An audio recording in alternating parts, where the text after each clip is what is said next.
Graph here on the y-axis, I have the total number of US highway deaths. Bit morbid. And I have some data. A lovely downward trend over time. 96, 97, 98, 99, 2000. Less deaths on the US roads over time, over those years. So what's on the x-axis? What could be causing less deaths on the road over time? Anyone?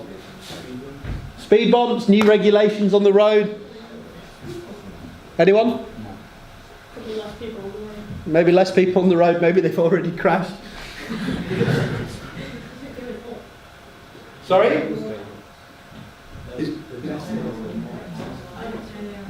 Anyone else? One more? Yeah? Yeah, so cars are safe, are more safe, or the roads are safer. No! This is actually very good answers, by the way. This is actually a plot of the number of US highway deaths against the number of fresh lemons imported to the USA from Mexico. Now, I'm very safety conscious, so I always keep my lemon with me at all times. Now, does anyone think that these stop car accidents? Yes. Stop car accidents? This is a new Citroen, by the way. I know that's bad. No, lemons don't stop car accidents, right? Just because two things look related, it doesn't mean that one actually causes the other. We have to prove that causation. So, here's another example. So, we have on the y-axis the number of people who drowned by falling in a pool every year, because apparently I like graphs about death. What do we have on the x-axis? Sorry? Number of dogs. It's quite close. Anyone else? You're getting the point now though, right? It's not necessarily something that makes sense. It's actually the number of films that Nicolas Cage was in that year. So does anyone think that films that have Nicolas Cage in make people want to kill themselves? Alright, so there's maybe something in that, right? But we have to prove that causation again. So we'd have to ask people when they come out of the cinema, excuse me sir, you've just seen The Rock, do you now want to kill yourself? We have to prove that causation. Just because two things look related doesn't necessarily mean that one causes the other. We say in science that correlation doesn't imply causation. We have to prove that link. I'm going to show you one more. So, there will be prizes for this one, but you have to answer very quickly and as loud as you can. So I want you to spell ilk. Ilk. Louder and quicker. Spell silk. What do cows drink? Water. Our friend over here gave us away, unfortunately. Some of you are very good and said water. Our friend over here said milk, which is what I wanted one of you to say. So, this is what we call, don't worry, everyone does it. Someone does it every single show. Otherwise it's a really bad example. So, this is what we call confirmation bias. So, we build up an expectation of what we expect to hear. Ilk, silk, milk. Makes sense. Ilk, silk, water doesn't really flow. This is what we call confirmation bias. Yes? Very good. So you get extra points for that. So baby cows drink milk, but most cows drink water, right? Very good. Clever. Everyone likes you smart.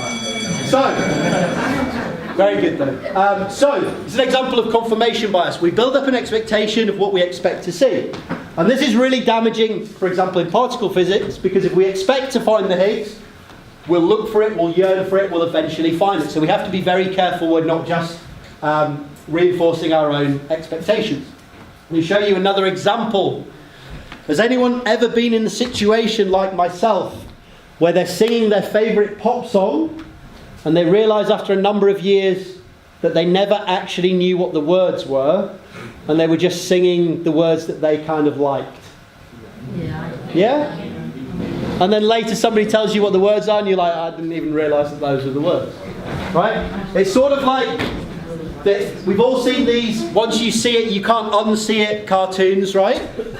This is sort of like, yeah, this was my childhood. This completely ruined my childhood. So, rather than when you see it you can't unsee it, this is once you hear it you can't unhear it. So, imagine that I told you that Taylor Swift has psychic abilities, right? Because she knew it was Trevor before he walked in?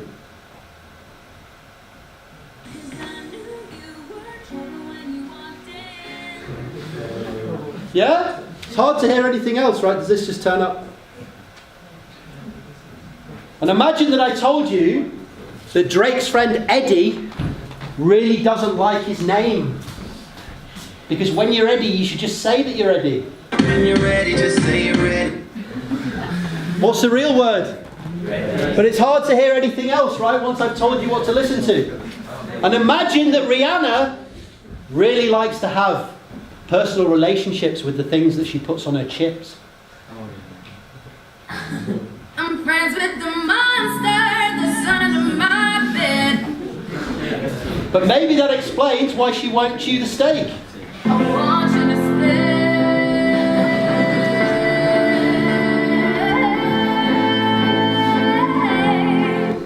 stay. Too much mustard on there, Rihanna?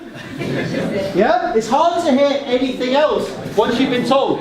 Now, what if the singers of the band Magic have a fantastic animal-themed fancy dress party to go to?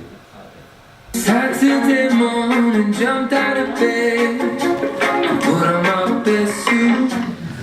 Yeah? What's the real word? Best. But it's hard to hear anything else. One more. This is my favourite. So, nobody actually knew it before I discovered it. But Bruno Mars is actually in love with a local farmer's strange-sounding horse. Go with me on this. Because his heart breaks every time he hears its neigh. But the worst thing to him is that it all just sounds like a cow's moo. Seriously, listen.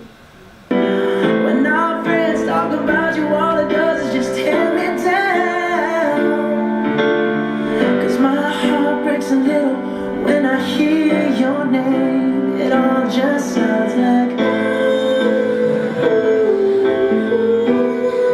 Right? Every time you hear that song now, know that he really loves that horse. Yeah? So, that's confirmation bias, and it's really important, as I've said, because if we're looking for that little Higgs boson and we expect to find it, we always will. We have to be really careful that we're not pre-confirming our own biases and expectations.